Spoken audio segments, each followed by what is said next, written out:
100 দিনের কাজের পর এবার মনরেগার প্রকল্পে মালদায় কলা বাগান তৈরি করা নিয়ে উঠল দুর্নীতির অভিযোগ। উপভোক্তাদের অভিযোগ, কেন্দ্রীয় প্রকল্পে কলা বাগান তৈরিতে 3.5 লক্ষ টাকা বরাদ্দ থাকলেও মেলেনি প্রকল্পের সুবিধা। কেন্দ্রের টাকা এলেও তা আটকে রাখছে ব্লক প্রশাসন। ঘটনা মালদার গাজল ব্লকের গাজল 2 নম্বর গ্রাম পঞ্চায়েতের রসিকপুর এলাকার। গাজল ব্লক প্রশাসনের কাছে লিখিত অভিযোগ জানিয়েছেন উপভোক্তারা। কলা বাগান দেওয়ার কথা বলে আমাদের ভোট দিল, ভোট দিয়ে আজ দিই কাল দিই বলতে বলতে এই অবধি চলে আসলো। 5 বছর আমাদের জমি বেকার পড়ে থাকলো। তো সেই টাকা কেন্দ্র সরকার যে টাকা দিল সেই টাকাগুলো কোথায় গেল? তো ওদের কাছে আমরা অভিযোগ জানিয়েছি ব্লকে এবং অঞ্চলে। ওরা বলছে যে কেন্দ্র থেকে দিচ্ছে না, আমরা দিব কি করে? কলার বাগান দিতে চেয়েছিল সরকার থেকে 3,47,235 টাকা স্যাংশন করেছিল 18-19-এ। সেই টাকা আমি পাইনি, আমাকে দেয়নি, দেবো বলে 4-5 বছর আজ হয়ে গেল।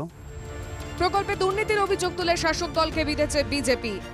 বর্তমানে কেন্দ্র সরকার এই পশ্চিমবঙ্গের এমজি এনার্জিসের টাকা লুট হয়ে যাওয়ার কারণে আর এই প্রকল্পের টাকা বন্ধ করে দিতে বাধ্য হয়েছে। যে স্কিমগুলো আছে সেগুলো করার দরুন তাদের যে নাম নথিভুক্ত হয়েছিল, তারা যে উপভোক্তা ছিল এবং তাদের নাম করে যে টাকাটা উঠিয়ে নেওয়া হয়েছে, তার জন্য শাসক দল সম্পূর্ণটাই দায়ী এবং শাসক দলের মদতেই আর সর্বস্ব গোটা রাজ্য জুড়ে লুট চলছে এমজি এনার্জিস প্রকল্পে। বিষয়টি জেনে সমাধানের আশ্বাস দিয়েছে গাজল পঞ্চায়েত সমিতির সভাপতি মোজাম্মেল হোসেন।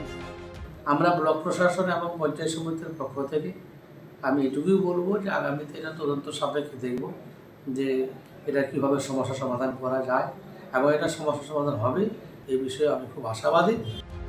কলাবাগান প্রকল্প তৈরিতে প্রত্যেকের জন্য প্রায় 3.5 লক্ষ টাকা বরাদ্দ হয়। এলাকায় ছিলেন প্রায় 7 জন উপভোক্তা। 2021 সালে বাঁশ ও সাইনবোর্ড লাগানো হলেও গাছ থেকে শুরু করে প্রকল্পের টাকা কোনোটাই মেলেনি তাদের। মালদা থেকে সুমিত ঘোষের রিপোর্ট, এনকেটিভি বাংলা।